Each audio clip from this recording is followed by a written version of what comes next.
Hi, I'm Anne Jacobe. I'm a technopreneur. I started my venture in 2003. I've established several IT companies, and now I'm the founder of Euphoric.com and the CEO of Euphoric Labs. Most of us, when we start a venture, we create solutions by assuming that the solution we provide will answer our customer pain points. We create solutions, whether it's product-based or service-based, by assuming that it will provide answer or it will address the problem of our customers. For example, in one of my businesses, Euphoric, we created an online marketplace for shoe merchants. Our hypothesis for the problem is that they need an online marketplace.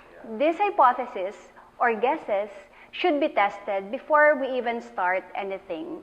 Before we spend, before we build something, even before we advertise our service. It's the safest and quickest way to start your business. So how do we do customer validation? We actually take several steps to complete the process. So first, you have to prepare to sell. By preparing to sell, that means you have to understand your purpose. Why is it that you're trying to do what you want to do, what you want to offer, and how you want to offer it? This is basically known as your intention and your value proposition. So what is it that you want to offer? How are you gonna offer it? And what's your purpose for offering that service or even starting the business? So in our case, again, as an example, in Euphoric, we established the Euphoric shops because we want to provide an online marketplace for shoe merchants so that they can sell efficiently and so that they can tap a ready community who are into shoes. So after you've prepared your marketing plan or a prototype of your application or like a landing page for your website, you are now ready to go out and talk to your customers and find your early adopters. This is what we call selling to visionaries. The visionaries are the early adopters that believe in what you believe in. So you talk to them, you get their feedback, and from there, learn or validate your hypothesis. So in selling to visionaries, what we did in Euphoric shops is we attended an event where there's a gathering of shoe merchants. We just gave them a form where they can fill out their names and email addresses and listed the features that will be included in the shop.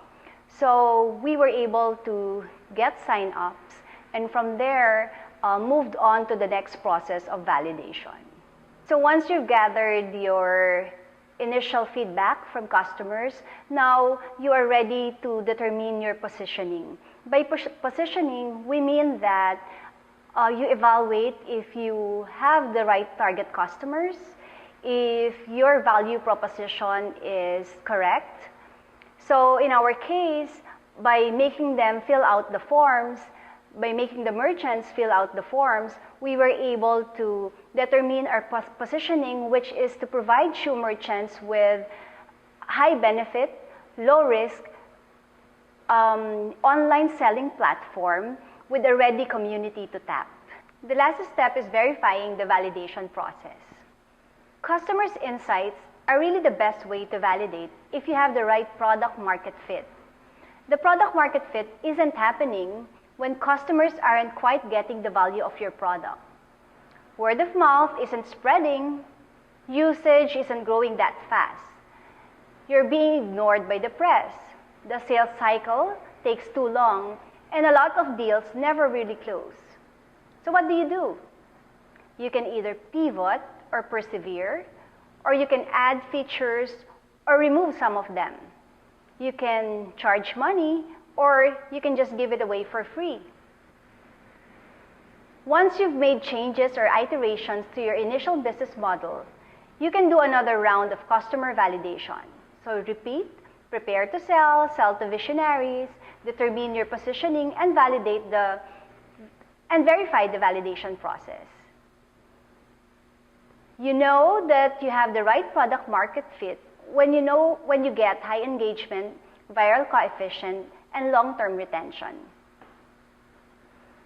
Customer validation is really all about finding a repeatable, scalable business model around the product or service that you're offering, and being able to figure this out quickly as possible. So when we say repeatable, will the business model generate revenue more than once? How do you make it repeatable? Scalable, the business model has the possibility to grow unlimited. How can you make it scalable? So let's go back to our example of, or our experience in Shophoric shops. How were we able to make the business model repeatable? Because with one shop, we were able to duplicate this and to use the same shop for different merchants that we have in Shophoric.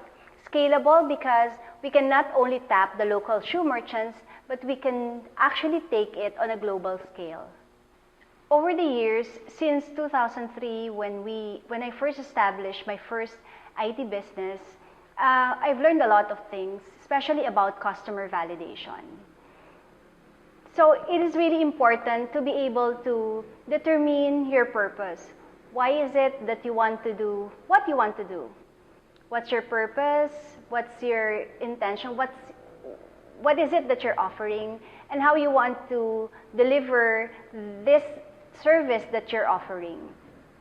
So aside from knowing all this, before you even spend a lot of money establishing your business, you have to talk to your customer. You have to go out there and validate if what you're offering is really something that they need. Because only through customer validation that you can find the right it's only through customer validation that you can save yourself from an expensive mistake and a lot of heartaches. It is important that you establish a relationship of trust with your customers so that early on you can easily approach them and they will help you make your business a success.